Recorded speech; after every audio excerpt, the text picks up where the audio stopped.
Archi, arrivé à Valbonne en 1967, Rabaldini n'a séjourné au camp de la Bouillide que quelques mois. Ce patriote dans l'âme, qui jouit d'un repos bien mérité à Gare-de-Gers, a été toute sa carrière chauffeur de bus pour la ville de Valbonne. Je suis entré dans l'armée en 1957 comme engagé volontaire. J'avais 17 ans et demi quand je suis rentré dans l'armée. Et j'ai été accepté vraiment comme enfant. Et après, j'ai été appelé pour le service obligatoire en 1959 jusqu'en 1962. Jusqu'en 1962, il y avait l'indépendance de l'Algérie. Je suis rentré ici militaire aussi, parce que le contrat n'était pas terminé. J'ai fini le contrat qu'en 1963. Rabaldini trouve un emploi à la centrale nucléaire militaire de Cadarache, dans les Bouches-du-Rhône, où il restera 5 ans. Ça ne m'a pas convenu pour ma santé parce que je travaillais à la pile, dans les eaux chaudes. J'essayais de partir. Et à l'époque, je devais y aller rentrer à la ville d'Antibes. Mais le logement n'était pas prêt à la ville d'Antibes. J'ai resté à l'Office national des eaux et forêts à la Bouillide pendant 6 mois. Et après, il y avait le logement qui était prêt à Valbonne. Ils ont construit des HLM à Valbonne. J'ai pris un appartement là-bas et je rentrais à la ville de Valbonne. J'ai rentré à la ville de Valbonne en qualité de maçon, si vous voulez. J'ai travaillé peut-être 1 an. Après, il y avait la mairie de Valbonne à l'époque, ils ont créé un poste de chauffeur de transport en commun pour un bus, pour faire le ramassage scolaire. Alors j'ai pris ce poste et j'ai continué jusqu'à ma retraite.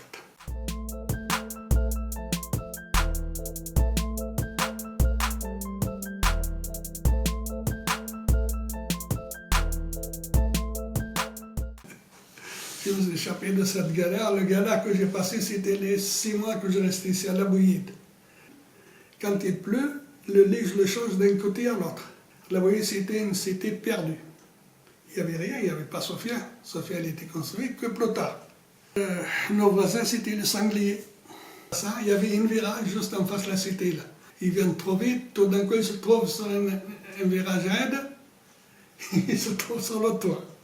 C'était presque tous les spectacles le soir. Surtout le samedi dimanche, les gens ils picolent un peu.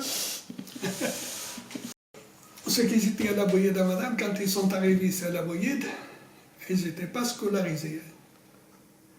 Il n'y avait pas de place dans l'école de Valbonne. Ils sont restés sans scolarisation pendant 1 an. Et il y avait une école, l'ancienne école de Campo là-haut. Il y en a comme il y a 3 ou 4 classes. On avait construit 3 classes et une cantine. Les enfants étaient scolarisés et c'est moi qui allais le chercher le matin avec le bus et je le ramène au soir. Le service comptera jusqu'à 5 bus, tandis que les écoles passeront de 9 classes en 1977 à 72 en 1997.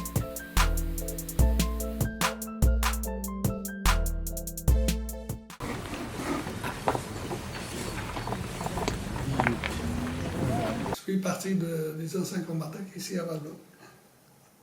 J'ai porté le drapeau, même que j'étais à Antibes, j'ai porté le drapeau aussi. J'ai passé mon temps dans l'armée, j'étais militaire, je porte toujours la valeur militaire.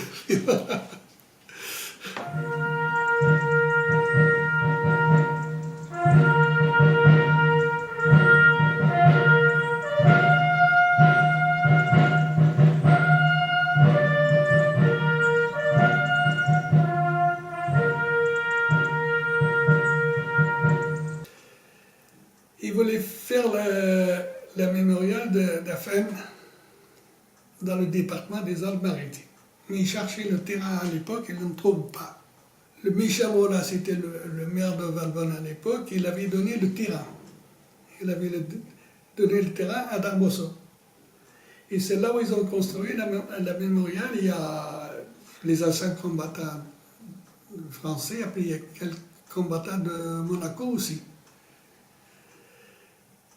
Moi, si ils m'auraient donné une idée de le faire, je ne l'aurais dit pas faire à Darbosso.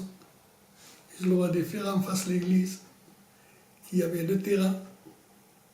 disponible à face de la mémorial qu'il y a devant l'église. Il aurait dû le faire à côté, c'est beaucoup plus simple.